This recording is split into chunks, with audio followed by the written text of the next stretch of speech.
The boys नाम की जो एक वाइल्डली सक्सेसफुल और बहुत ज्यादा पॉपुलर शो था क्यों? क्योंकि वो आज खत्म हो चुका है। लॉन्ग लिव द बॉयज, अरिगातो गोजाइमास। किमिको चान के लिए 2 शब्द जापानीज के। एक सेकंड, वो जापानीज ही थी ना शो में? मैं आज इस वीडियो के अंदर अपना एक ओवरऑल मोटा मोटा ओपिनियन देने की कोशिश करूंगा कि सीजन नंबर 5 उसका फिनाले मुझे कैसा लगा। अगर आपने बीच में ड्रॉप कर दिया था या फिर कभी देखा ही नहीं तो क्या आपको ये शो देखना चाहिए? आई थिंक हाँ, अगर आपके पास 5 सीजन देखने जितना टाइम है तो डेफिनेटली, क्योंकि 2 चीजें द बॉयज ने काफी बेहतरीन करी जिसके कारण ये बाकी सबसे स्टैंड आउट होता है। इसका अपना एक नाम हुआ, लोग इसके बारे में इतना बात करते हैं, लेकिन सिर्फ दिखाने से क्या होता है? सारी चीजें तो आपको में भी दिखा दी जाती हैं। द बॉयज ने जो एक नॉर्मल वाली लाइन होती है उसको चीड़ फाड़ कर इतना आगे चले गए और शो के अंदर एक स्टाइल के साथ इनकॉर्पोरेट किया। जायंट वेल से लेके एक इंसान की पीपी के अंदर घुसने तक सारी चीजें कवर करी गई हैं। और ये लाइन बोलते वक्त तो मुझे रियलाइज हुआ कि भाई जेन्युइनली बहुत अब्सर्ड शो है। ये हो गई कुछ तारीफ वाली बातें जो बॉयज के एज अ होल पूरे शो की मैंने करी। दूसरी चीज जो इसने काफी कमाल की करी कि कुछ कैरेक्टर्स पकड़े, उनके बीच के ऐसे ड्रामे दिखाए, ऐसे ट्विस्ट दिखाए, इतना टेंशन बिल्ड किया कि जब वो लोग मारा मारी, एक्शन या फिर ये अडल्ट वाली चीजें नहीं दिखा रहे हैं फिर भी इंटरेस्ट बना हुआ है। और मैं ये सारी चीजें आपको क्यों अभी बोल रहा हूँ? क्योंकि अगर आपने सीजन 5 देखा है तो डेफिनेटली इन दोनों ही केसेस में काफी टोन डाउन फील किया होगा। ना तो ये उतना अपसर्ड जाते हैं चीजों को लेकर और ना ही ड्रामा उतना ज्यादा इंटेंस होता है जितना लेट्स से सीजन 1 था कि अरे होमलैंडर का नाम सुनते ही पसीने छूटने लगते थे, क्या करेगा वो। सो यस, बॉयज का सीजन 5 एज अ होल कोई भी एक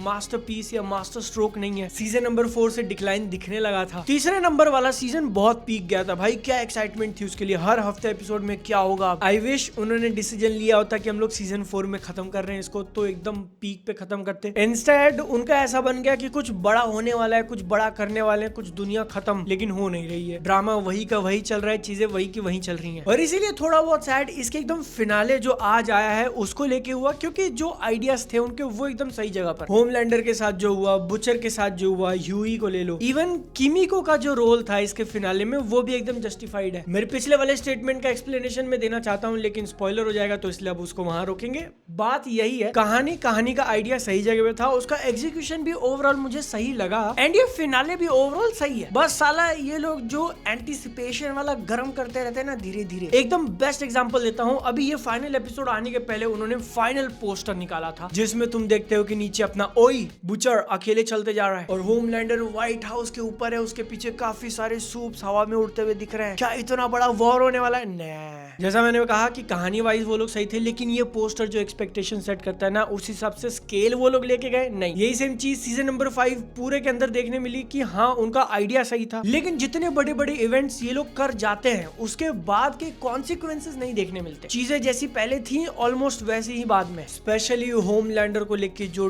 डर लगता था ना सीजन नंबर 1 में, सीजन नंबर 2 में, 3 भी पकड़ लो, एंड आते आते इतना अनहिंज होने के बाद भी डर नहीं लगा कि वो कुछ कर लेगा। और स्पेशली जब आप अपने पूरे शो को खत्म कर रहे हो तो you should go on a big bang. But नहीं, ठीक है, मेकर्स ने जो डिसीजन लिया वो भी अच्छा है। मतलब मैं ऐसा नहीं कर रहा हूँ कि बहुत बुरा, बहुत खराब कर दिया, दिस शो इज रूइंड। ना, it's good enough, it's entertaining. लेकिन जो लोग द बॉयज को सीजन 1 के पहले एपिसोड से फॉलो करते आ रहे हैं उनको ऐसा लगेगा यार कि What could have been। Spoiler नहीं दे रहा हूं मैं, लेकिन इलॉन मस्क का कैमियो बहुत बढ़िया था भाई। रियल लाइफ के ऊपर जो ये लोग सटायर लेते हैं ना, शुरुआत इन्होंने सुपर हीरो से करी थी, फिर जाते जाते पूरा ब्रॉडर वर्ल्ड को ले लिया अंदर। इनकी बस किस्मत में खोट ऐसा हो गया कि आखिरी सीजन में इतना अनहिंज्ड चीजें दिखाने के बाद भी वो उतनी अनहिंज्ड नहीं फील होती, क्योंकि रियल लाइफ उससे और आगे निकल चुका है। भले ही तुम बॉयज हो, भले ही तुम्हारे ऊपर कोई लिमिट नहीं है दिखाने के लिए, लेकिन एप्स्टीन फाइल्स को कैसे बीट करोगे, और वो भी रियल लाइफ वाले। तो ये एक लौटा फैक्टर है जो शो के कंट्रोल में नहीं था। और जो एक प्रॉब्लम ओवरऑल रही सीजन 5 को लेके वो मैंने ऑलरेडी बता दिया। बट जहां तक हम लोग फोकस करें सिर्फ इसके फिनाले पे, तो आई वुड से कि मैं थोड़ा बहुत इमोशनल, एकदम हल्का सा ही सही बट फील कर रहा था कि चलो इन कैरेक्टर्स को वो लैंड कराने में कामयाब हुए हैं। और वो देखकर चेहरे पे थोड़ी सी स्माइल, दिल में थोड़ा दर्द था कि हाँ यार ये बॉयज था। सीजन 1 के वो लोग रेफरेंस दिए जा रहे हैं, जिस तरीके से कैरेक्टर खत्म हुए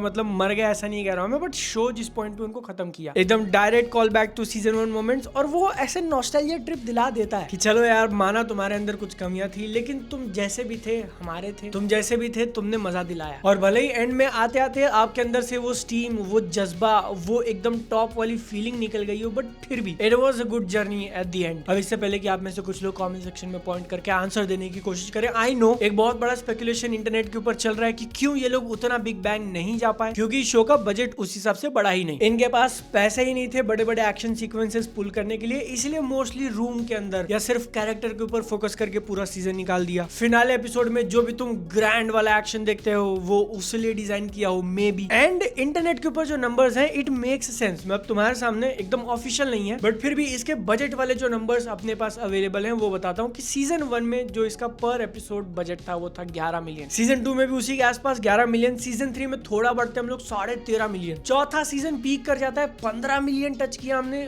बट ये जो अभी फिनाले तुमने देखा ना, these entire 8 episodes were made on $12 million per episode. And I don't know why कि आप उसको पीछे खींच रहे हो। क्या सीजन नंबर 4 ने वैसे नंबर्स नहीं डिलीवर किए कि यू फेल्ट नहीं अब इसको नीचे लाना पड़ेगा ताकि हम लोग प्रॉफिट में रहें, या फिर फिनाले भाई लोग वैसे भी देखने आ जाएंगे तो हम लोग कॉस्ट एकदम मिनिमल रखते हैं, पैसा मोटा प्रॉफिट कमाते हैं। क्या रीजनिंग क्या थी? मैं क्वेश्चन क्यों पूछ रहा हूँ उसके पीछे का सिंपल लॉजिक तुम समझो। द बॉयज ये अमेज़न का सबसे बड़ा शो है, ठीक है इंडिया में मे भी पंचायत उससे आगे होगा, बट वर्ल्ड वाइड की बात करें तो बॉयज उनका एकदम top premiere show Amazon Prime Video का। इसके फिनाले पे कितना खर्चा किया? 12 मिलियन पर एपिसोड। अब इसी प्राइम वीडियो ने एक दूसरा शो बनाया था लॉर्ड ऑफ द रिंग्स की रिंग्स ऑफ पावर, उस पे स्पेकुलेट किया जाता है कि पर एपिसोड कितना $58 मिलियन फूका था सिर्फ एक एपिसोड के पीछे। मतलब कि जितने में रिंग्स ऑफ पावर के 2 एपिसोड बने थे उतने में बॉयज का सीजन 5 पूरा का पूरा बना है और पैसे भी बचे हैं। इनफैक्ट सिटाडेल नाम की भी एक ग्लोबल आईपी वो लोग लॉन्च करना चाहते थे, प्रियंका चोपड़ा है वहाँ यूएस वाले वर्जन में, उसका भी कहा जाता है कि एक एपिसोड 50-50 मिलियन फूका है उन्होंने। तो बॉयज को क्यों नहीं दिया पैसा? या फिर राइटर्स ने कहा कि नहीं हम लोग इतना बड़ा एक्शन चाहते ही नहीं है, हम वो स्टोरी लाइन हैंडल ही नहीं कर पाएंगे अगर पूरी दुनिया खत्म हो गई तो। आई डोंट नो, आप अपना ओपिनियन डेफिनेटली कमेंट्स में बताना। लेकिन राइटिंग के हिसाब से भी सीजन 5 में कुछ क्वेश्चनेबल डिसीजंस लिए गए। सोल्जर बॉय के साथ क्या किया यार आपने? जस्ट बिकॉज आपको उसका आगे स्पिन ऑफ निकालना है, एक अलग से शो आएगा मे बी या मूवी आएगी या क्या करेंगे उसके लिए ऐसा ट्रीटमेंट किया। बट होमलैंडर की जो राइटिंग थी फिनाले के अंदर जिस तरीके से उसको लिखा वो सही था। बिली बुचर वाला मेरे को काफी सही लगा जिस तरीके से उसके कैरेक्टर को हैंडल किया है। तो इमोशनल पॉइंट ऑफ व्यू से ठीक है but practical point of view से नीडेड मोर। आपको और चाहिए तो मॉकटेल पे आओ, बाकी यूजर्स के साथ डिस्कस करो क्या था बॉयज, कैसा था बॉयज। इंस्टाग्राम के ऊपर फॉलो कर लो, उसका लिंक डिस्क्रिप्शन में है। मेरे हिसाब से आपको ये वीडियो देखनी चाहिए। 5 एकदम बेस्ट वाली वेब सीरीज जो आपको देखनी है वो मैंने यहाँ पर रिकमेंड किया हुआ है। इंस्टाग्राम पे फॉलो कर लेना, लिंक डिस्क्रिप्शन में है। अपनी सेहत का ध्यान रखना, मिलते हैं अगली बार, टाटा बाय बाय।